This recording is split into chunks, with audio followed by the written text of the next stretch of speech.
olsaydı, mütləq şəkildə özündən sonra fikir tamamlandığına görə vergüldən, nöqtədən nəsə qoyulmalı idi. Və bu feili bağlamadır. Daş atan, atan feili sifəti, an feili sifətin şəkilçisidir. Göy üzü daş saxlamaz. Burada isə qeyri-qəti gələcək zamanın inkarındadır. Yəni 3 dənə feilimiz var. Durub, atan, bir də saxlamaz. İndi gəlin baxaq. Bizdən isə səhv fikir istəyir. Biri xəbər şəklində, hamısı sadə feildir.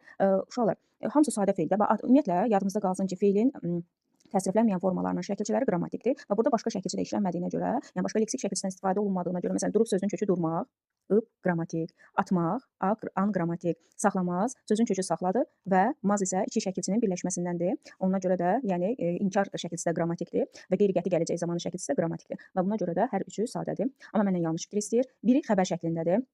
Uşaqlar, xəbər şəklində olmaq o demək idi ki, əgər bir sözdə zaman şəkilçisi varsa, bəli, o artıq xəbər şəklində, avtomatik olaraq o xəbər şəklində sayılır. Burada da saxlama sözündə qeyri-qəti gələcək zaman şəkilçisi var və biz bildik ki, durub feili bağlamadır.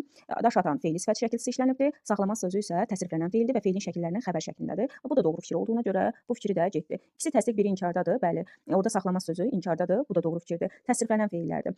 Uşaqlar, əgər biz nəzər yetirsək, mən bayaqdan deyirəm, ümumiyyətlə feilləri iki yerə bölmək olar. Bunun biri təsriflənən, digəri isə təsriflənməyən feillərdir. Təsriflənməyən feillər feili bağlama, feili sifət məslərdir. Yəni şəxsə və cəmiyyətə görə dəyişə bilmirlər, zamana görə dəyişə bilmirlər və bunlara biz təsriflənməyən formaları deyirik. Lakin zamana görə dəyişən feilləri və ümumiyyətlə feilin şəkilləri, bir feildə feilin şəkilləri varsa, o artıq təsriflənəndir. Ümumiyyətlə burada durub sözü təsriflənməyəndir. Feili bağlama olduğuna görə atan təsriflənməyəndir, feili sifətdir. Saxlama isə xəbər şəklindədir. Bu da isə təsriflənən feildir və məndən hər üç feil haqqında olan yəni digər sadaladıqlarım haqqında düzgün fikirlərdir. Lakin bu yanlış fikirdir. Təsriflənən feillərdir. Xeyr, burada təsriflənən bir feil var. Yəni burada cəm şəkilçisi artıqdır. O da saxlamazdır. Digərləri isə təsriflənməyən feillərdir. Məlum növdədirlər. Bəli, əgər bir sözdə növ şəkilçisi yoxdursa, yəni söhbət feillərdən gedir. Əgər bir feildə növ şəkilçisi yoxdursa, bilin ki, o söz məlum növdə hesab edilir.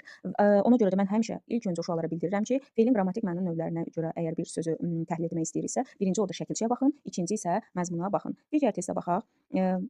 Digər testdə isə bizə deyir ki, nömrələnmiş sözlərdən, bir dəqiqə, nömrələnmiş hansı sözlər zərfdir? Mən uşaq olanda səhərlər bura gələrdim. Şəhərə gedən dostlarım xeyli gəzmişdilər, səndən sonra mən də məktəbə getdim. Bizdən isə zərf istəyir.